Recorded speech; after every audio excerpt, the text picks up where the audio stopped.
Bien le bonjour ou le bonsoir selon la partie du monde dans laquelle vous vous trouvez. J'aimerais vous inviter aujourd'hui à une causerie éducative qui rentre dans les missions du PCRN d'éducation citoyenne.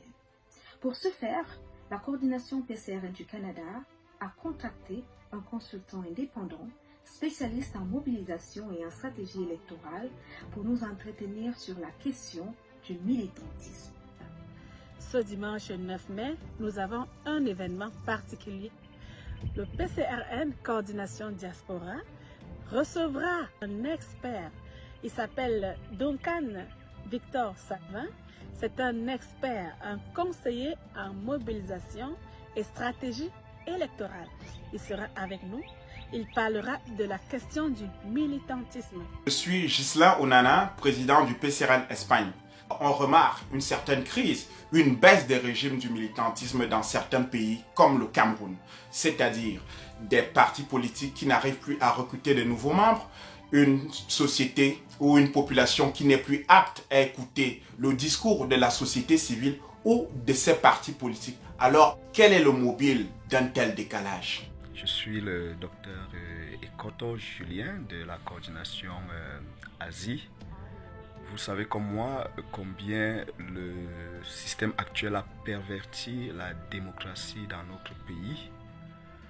Qu'est-ce que vous pouvez suggérer dans un contexte où des jeunes sont habitués à ce qu'on leur offre de l'argent ou bien des aliments pour qu'ils puissent vous suivre?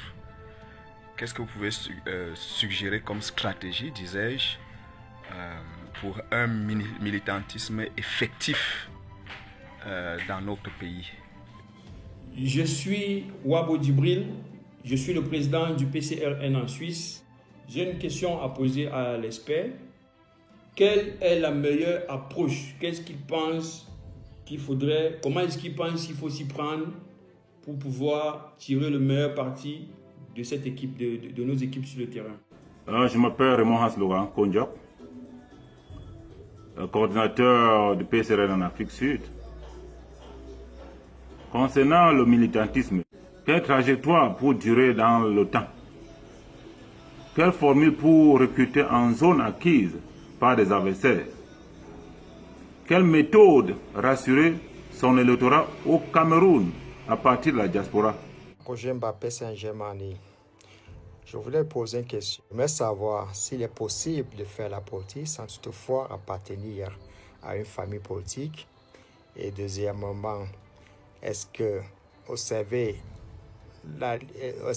la discipline du parti exclut le fait d'avoir son propre opinion, d'avoir une certaine liberté d'expression, liberté de penser? Maintenant que vous avez un aperçu sur la participation et le type de questions des camarades venant d'Afrique, d'Amérique du Nord, d'Asie et d'Europe, nous vous donnons rendez-vous ce dimanche 9 mai 2020 quand il sera 20h à Yaoundé, 21h en Europe et 15h en Amérique du Nord. Venez nombreux, posez vos questions, apprenons tous ensemble pour être de meilleurs militants. Nous comptons sur vous.